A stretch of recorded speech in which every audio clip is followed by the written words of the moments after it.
I have a professional bull rider. He goes by the name of Jaxton Mortensen.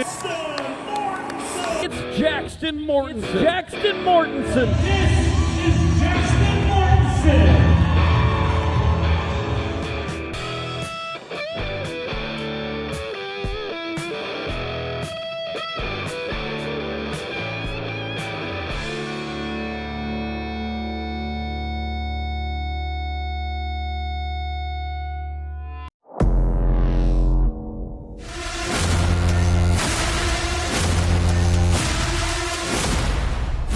Now, where'd you get the Inferno? Like, where did that come from? Dude, I had like this mental like breakthrough that I had between like, I don't know if it was like between 18 and it was before I met my wife. I don't know, man. I was going through this thing where like I didn't know if I was the man, or like I didn't know if like I was like capable of like being where I was at, or like being on the big stages that I was at. And I don't know, I was just almost second guessing myself like every day. And I got to watching that guy, Andrew Tate, and I know a lot of people have their own mixed opinions about him. And whatever, you know? Yeah. But whatever, to each their own, you know? And anyways, I was watching him, and I'd get to where, like, I don't like it, but I kind of would get to where, like, I'd feel depressed, but depression isn't real. It's kind of coming from myself. It is real in ways, but it was coming from myself. You can defeat it, you know what I'm saying? Yeah. And I was, like, kind of falling into this, like, man, I don't want to do nothing today. Like, I don't want to go to those bull ridings. Like, maybe I should just stay home. And then I wouldn't like it, and then I'd just be sitting at home for like weeks at a time. And I heard him talking about like waking up, like, because he had like some kind of breakthrough where he was like constantly calling himself a wussy and constantly feeling like that. And then one day he just like woke up, like, and man, I don't know where I got that Searing Inferno, but it was when I was traveling by myself to bull ridings in a van by myself, nobody around me, and all I wanted was somebody to be with me. And I think that was just God helping me figure out myself in my own ways, because I just thought about so many things. And I just realized that like negative stuff that comes at you, and it comes at you when you're trying to break through into that like better atmosphere and better lifestyle and more money and everything. As soon as you're getting there, like all that stuff comes at you 10 times worse. And I think that that's what was happening, and it was kind of winning in a sense. And finally I was just like, man, like I had a great day. Like I went and golfed, I rode some bulls, and I was just like, man, I didn't let nothing in today. Like I was like, I didn't let nothing in. Yeah. And then I was like, how good would it be if I could just like do that every day? And so like I had that Searing Inferno, and like I said, I'm not perfect every day, and sometimes things enter, but like I'm so thankful that it's been to the bare minimum. Especially since my baby's been born, like that stuff that enters is like super bare minimum to where I can like almost brush it off. Like, Have you heard how many times it says "do not fear" in the Bible? Have you heard that? I haven't heard how many times, but I did it here. It's a lot. 365 times. 365. That's kind of ironic. 365 times. One for every day of the year. What? Yeah. That's so cool. So you have figured that out. And it's a breakthrough for a lot of people. Tate says it. Tony Robbins says it. Bruce Lee, he would also Bruce say Lee. that. My gosh, if he said that. You know, if you talk to yourself, make it positive, because the negative counts just as much as the positive. Yeah. So I'll put the quote up. Jackson, put the quote up.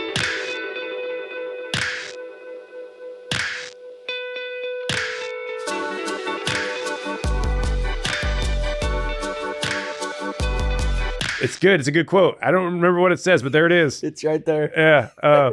But yeah, there's a whole bunch of breakthroughs. But yeah, the one where it really clicked for me was whenever the Bible says it 365 times. And then, you know, I think I recall that actually. That's pretty crazy, and that's such a real thing right there too. It says do not fear 365 times in that whole book. Yeah. It's amazing. Yeah, I'm a big fan of that. All right. So, what are your priorities now? What are you looking forward to doing? What are you going to do? Yeah. Not what are you looking forward to doing? What are you going to do?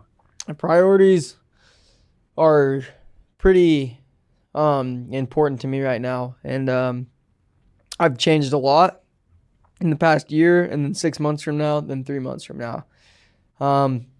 Priority one is make sure my wife and baby are like super taken care of and everything. I don't really want my wife to have to go work right now. She's still recovering from having a baby. And yeah, man, just keep them two at home and keep them two happy. And then mainly priority number two is going to be stay safe. That's the main thing. Because if I'm not safe and I'm not healthy, then I can't be doing that. Priority number one.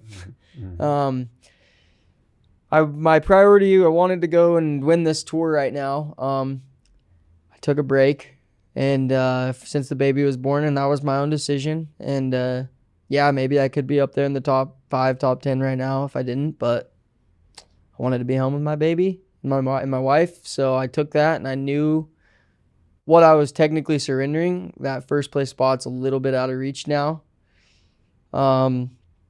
So I want to get on a team, a PBR team. They have teams starting in after May, I think. Okay. And the first year I was in PBR, I got drafted in the 6th round to Nashville. Nice. I was on the Nashville bull riding team, and we won. We won the whole enchilada. So, and I haven't been on a team since then. I got cut after that. I broke my elbow. Kind of just how life works. So I've been working to get back at it.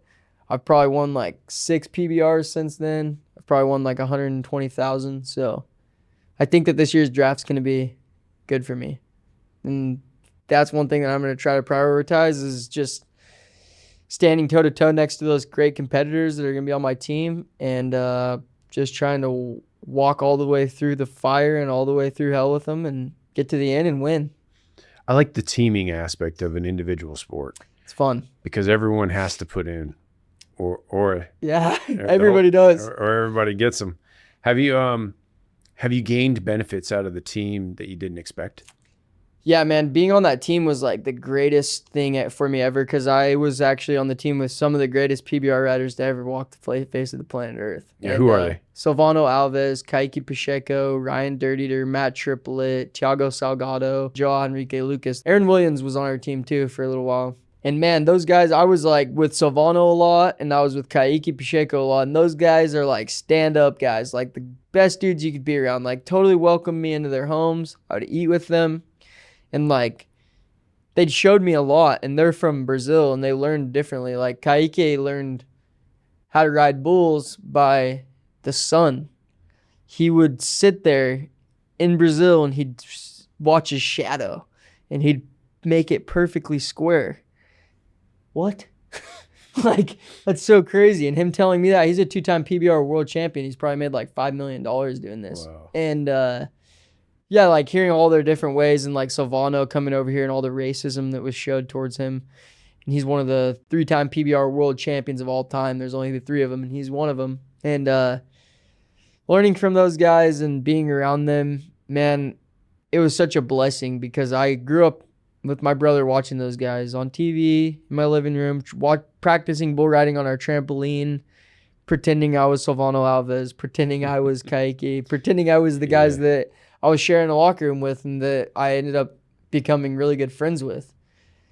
And that's also something that kind of hit me, but also I didn't really like take it too hard. It's like, man, I've always heard the thing, don't stop until your idols become your rivals. And it's like, dang, but then what happens when you get there? Nobody ever, like, it's like, yeah, fake it till you make it, but nobody tells you what to do once you get there. Yeah. Like, that was such a real surreal feeling. I was like 18, fresh. I barely turned 18. Got shipped out of Arizona to Texas, living with a bunch of Brazilians that are hungry. Yeah. Like, man, I was on top of the world, and I totally loved it. And that's one thing that a lot of the kids that don't understand. I totally listened. I totally quit being the peckerhead that I was at the time because I was winning and I was kicking butt. But I totally shut it off. And I really learned from those guys. My coach was Justin McBride, one of the heroes and legends of PBR, and also a great country music singer.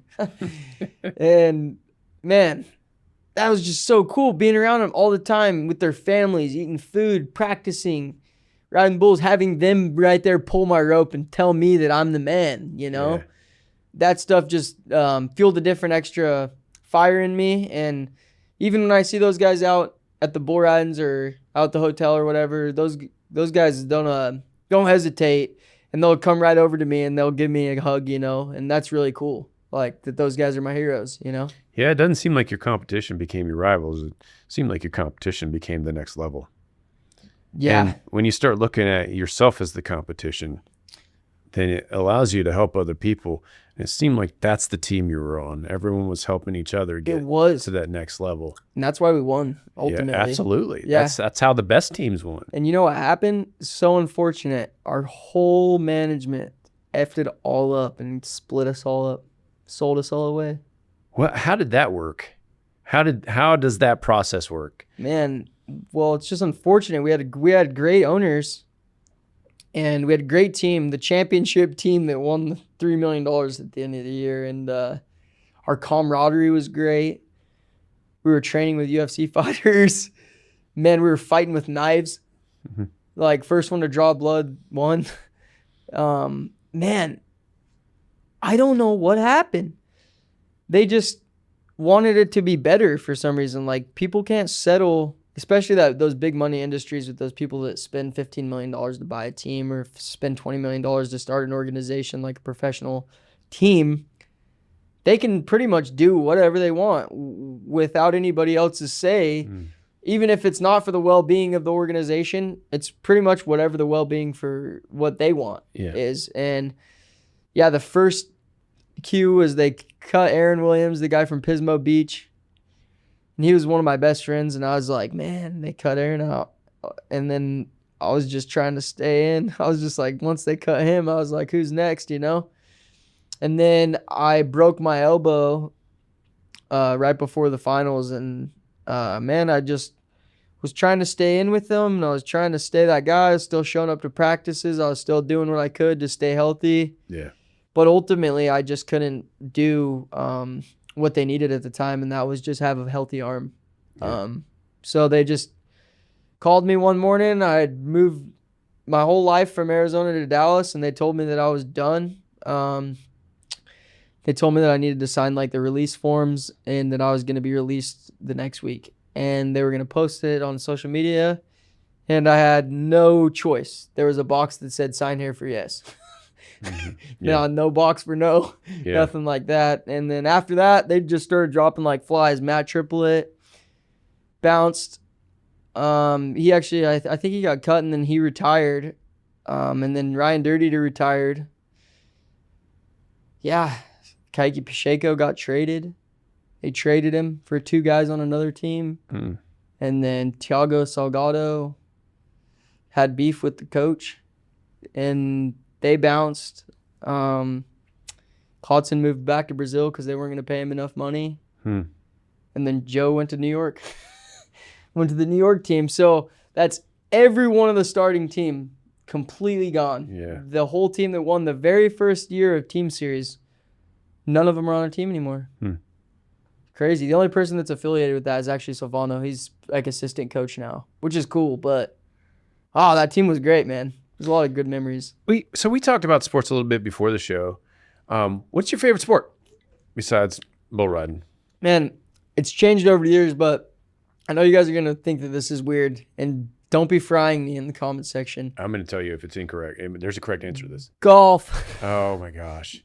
You can't watch golf? Yeah, you can. The Masters just finished. You cannot watch golf. Oh, my gosh. You watch golf? How high my brain works, it's good for me to sit down and watch it. But my favorite sport's football. Okay. But that's also incorrect. Golf, for sure. Golf and football are incorrect. Your Golf. favorite sport is fighting, and I'll prove it to you. You ready? Fighting is actually probably my favorite sport to watch. You're right. Yep. Yeah. So if there's a football match and someone's teeing off and there's a fight, which one are you watching? I want to watch Sean O'Malley kick some Oh, butt, I for love sure. Sean O'Malley. Me too. Yeah, he's great. Sean O'Malley, I love that guy. Yeah. I had one of his teammates in the studio here, Ezra Elliott, and we talked about Sean a little bit, about sugar, and yeah, it was a good time. It was a good time. But yeah, Fighting. Right. But let me take this to the next level. And this is why I said besides bull riding, because you fight bulls, brother. Oh, yeah. That's the next level fighting. We dance, but it's similar. You dance. Yeah. Yeah. That's also called fighting, dancing. Let's Hey, yeah, we'll call that. But it's dance fight. It's fight dance. Yeah. That's fair. It's the dance fight club. Okay, so people who aren't in this community, they see you with your giant buckle as a champ. Tell me about your buckle. Oh man, this buckle is just what we wear. It says champion on it. Yeah, the biggest word says champion. Yep, champion PBR, professional bull rider, and this was in Nampa, Idaho. I was the champion in 2026, and I think that was like 2 months ago. I won 2 back-to-back. But yeah, our buckle kind of carries a little sense of authority. Just if you ever pass by a cowboy, don't be afraid. Just read his buckle. I mean, that we know it happens to us all the time. People are looking down there reading their buckle, and you never know when you're standing next to a world champion. Right. And you'd be surprised. Just look down there and read their buckle. Yeah, mine is a pirate. Heck yeah. Buckle. Just because I have pirate bloodlines and I like to fight. Nice. That's what I'm But not bulls, man. I'm definitely mad respect. You can do it. I believe in you. Yeah, I want to believe myself. I just don't have that mental space available for me to try something new at my age. Hey, but it's probably the safest route. All right. So what do you see yourself doing after this? After bull riding, I want to, I want to ride as long as I can. Yep. My buddy Connor that actually bought me this watch for my birthday. It's a Rolex Submariner. Yeah, he said that he's going to keep going until the wheels fall off. Nice. And I want the wheels to just be there enough to where they can keep turning with some grease. So that being said, I want to ride bulls until I'm 22. I just turned 22 like 7 days ago. Nice. I'd like to go until I'm 30. That's 8 more years. For those of you can't do quick math. Yeah, it's math in public, math on podcast. So if I can go to 30, that'd be great. And then if I'm still ticking at 30, I'd love to go to 35. But if I've got the money in the bank at 30, I'm not going to waste the time. I'm going to have a baby. I'm not a baby anymore, but I'm going to have my daughter that I'm going to want to go and do stuff with. And man, I want to freaking just buy a ranch out on the beach somewhere. I want to buy a ranch out on the beach and have some horses. Maybe in Hawaii. I don't know. Have to go to the Big Island for that. Yeah, that'd be fun though. My wife went to college on Oahu. Okay. So I've been to Oahu like 5-6 times, but I've never been to the Big Island. But I've heard there's I've done good ranches. I've done a cattle drive on the Big Island. Yeah, there's a lot out there, man. A lot of people don't know. That would be fun, right? What a life. It was nice having a couple cows. Couple horses, some chickens. Some predictable weather for the most part. Yeah, some chickens too.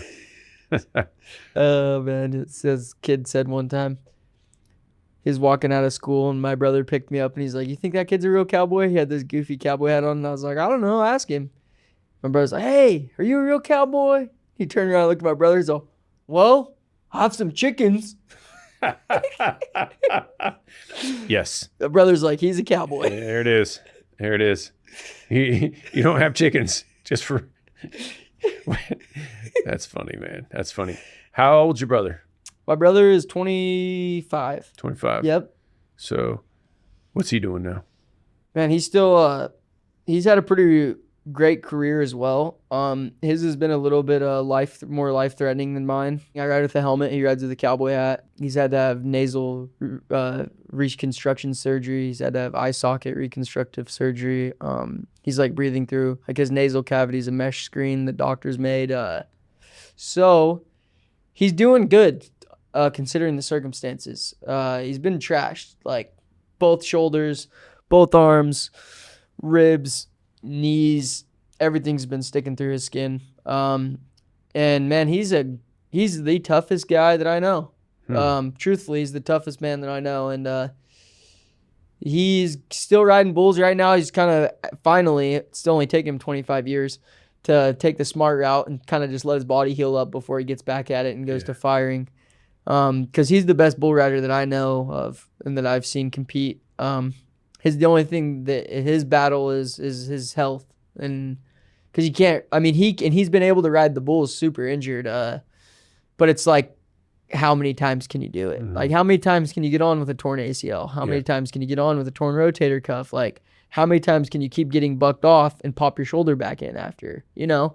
And so now he's been roping bulls. Like the other day at the PBR one, he was roping the bulls, being one of the safety men, and he's still super involved. He builds the arenas. He goes and catches wild cows.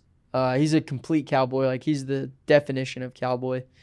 But yeah, when he gets back at it, you guys are going to be able to watch him on the PRCA circuit. And he is just a big, tall drink of water that's fun to watch ride bulls, man. Because I'm a little shorter and stockier than he is, and I don't know, it just looks really interesting watching like a tall, skinnier guy ride a bull. It's like, wow, how is he doing that? It almost looks majestic. Yeah, but it's happening. It is. And he's good at it. Yep, he is good at it. Well, and like you said, it's probably all mindset. You guys grew up with a strong mind. Yeah. With you as a brother and a father and a grandfather, all teaching mindset. Oh, yeah. You can do just about anything you want to do. Yeah, you don't have a choice but to have a strong mind. What's the greatest piece of advice you've ever been given? Man, the greatest piece of advice I've ever been given is just be good to people, man. Like all the stuff that we do, like all the bull riding and stuff, man, that's all fun and it's all great. But at the end of the day, it's like people really know you for like how you treated them, or like how you and them have connected, or like, even if it's a stranger, a fan, or anybody like that. Like the biggest advice that I could give anybody is just to be good to people, man. Like treat the janitor the same way you treat the boss, and just be good to everybody you see, man. And if somebody doesn't want to be good to you, then don't give them your energy. Don't be bad to them. Just go away. Like, and I'm not perfect either sometimes. Like, everybody's not, but that's the best thing that I could feel, which is in my soul, and why I've been being a better person lately, and why God's been blessing me. It's just everybody that I'm around and everybody that I connect with, I just try to just be as positive as I can. You don't know what people are going through. And yeah, if you can just be good to people every single day, that'll be the first step to making the world a better place. For sure. Maya Angelou says, if people don't remember what you said or what you did, they remember how you made them feel. Absolutely. And that goes totally in line with what you just threw out there as life advice. Fantastic. Well, you got some great advice, my friend. Is there anybody you would like to say hi to, or any stories you'd like to share? Man, I just want to just say, anybody that's watching, thank you guys, and thanks for making it this far. It's been interesting. It's been fun. You have anything that you'd like to ask that's crazy? I got one crazy thing. Okay. Like, no one sees behind the scenes. Yeah. You're on a team of crazy people. You guys had knife fights, for crying out loud. That's crazy. Yeah. What's the funniest thing that's happened to you during that whole experience? Like, what's the freaking craziest story that you wouldn't normally tell anybody? Okay. Let's see here. Crazy stories that are still allowed to be told on camera. Beep boop, beep boop. We'll censor this out if it's bad. Okay. I was in Tryon, North Carolina, riding for the teams. 18 years old. Flew to Florida. Got mixed up on my flight. Started raining. Had to get an Uber from Florida to North Carolina. Cost $700. Anyways, we get there. I'm like, where are we riding at? And they're like, yeah, the Prince of Dubai, he built this arena. I'm like, what? They're like, yeah, the Dubai Prince, he built this arena. I'm like, why do you keep saying it like it's just nothing? You just keep saying the Prince of Dubai really fast. And they're like, okay, do you want me to say the Prince of Dubai? He's built the arena and he's building a house right in front of it. And you guys are riding for him. And I'm like, what? Like, we're riding for the prince? And we all get out there, and there's this huge castle over there, and there's these guys with their like white on, you know, and they're like their cultural stuff that they're wearing, and they're watching the bull ride, and I'm like, so like, what the heck, you know, this is crazy. And the one guy came down there, and he's like, hey, you, and he's like got his drink in his hand. I'm like, this is gonna be interesting. I'm gonna see what this guy has to say. He's like, why do you ride bulls? And I'm like, yeah, it's good money, you know, like it's fun. He's like, why not camels? He's like, why not something else? He's like telling me, and I'm like, what? You know, like that's crazy. And then I hooked him up with one of the other guys, and they actually started doing camel riding. Oh my gosh. Over there. And like, did they hook up the camel too? Publicizing it. Like they're doing camel riding now. Like bucking camels? Yes. Are you kidding me? Yes. Oh, I couldn't imagine that. Have you been on a camel? No. You haven't? No, I've never rode a camel. Oh my gosh, it's weird. Okay, so camels, And they're bucking them, and those guys are riding them. they're up there too, bro. They're tall. Yeah. But so- you're in between two, like, Yeah, you would think that walls, would be kinda. easy, but it's more of a. I would think it's more of an obstacle. Oh, Jackson, we got to find this. camel riding. Put it up real quick. We got to put it up there. It's there, I swear. Yeah, I've ridden a camel once. That's cool. I even flexed it. Like, of course I did. I was like, hey, get over here. Just, Heck yeah. I'm in charge. That's And cool. yeah, you get on and they lay down, you get on, they get up, like front and then back, and then it's a weird ride, dude. That's pretty cool. They're smart animals then. They're super smart, man. Yeah. Their but- bodies are super unique too, how they can store that, like, water. Oh man. That's super cool. The biggest thing that gets me with them is camel spiders. You know what that is? I am so afraid of camel spiders, man. I'm afraid of most spiders. The only one that I'm not scared of is daddy long leg. Yeah. Every other one I'm like, you're getting the torch with the lighter with the axe. Supposedly the daddy long legs are very poisonous too. Yeah, I've heard too, but none of us have ever actually I've never been bit by one. been able to tell the tale. Can't tell you. They get killed too quick. All right, brother. Well, I got something for you. Okay. How can people find you, first of all? Yeah, Jackson Mortensen on Instagram, the Mortensen Way on Instagram. Same thing, TikTok. We're over there. And yeah, we're posting all the time. PBR, PRCA, but mainly on those Instagram, TikTok handles. Keep in touch with the daily lifestyle. Perfect. All right. Well, I got something for you since you're a new dad. You may get a little barrel racing daughter one day, and you can teach her how to go around the barrel with your finger here early. How about that? That's awesome, man. Thank you. So there's your daughter's Thanks. first quarter horse. Yeah, this is the first one. She's going to love it. I'll be able to do some ventriloquism with this thing. For sure. Definitely good night stories and all that Right. stuff. But I'm going to close this out, man. If you're seeing the show, you know we're bringing all of the people that we can that can give you the mindsets of like a champion, which is literally what it says on his belt. And we've had world champions on here. We've had celebrities. We have people that win. And we are glad that you're coming on board and grabbing that excellence. So until next time, aim for excellence and stay on target. I'm Atlas Altman. Goodbye.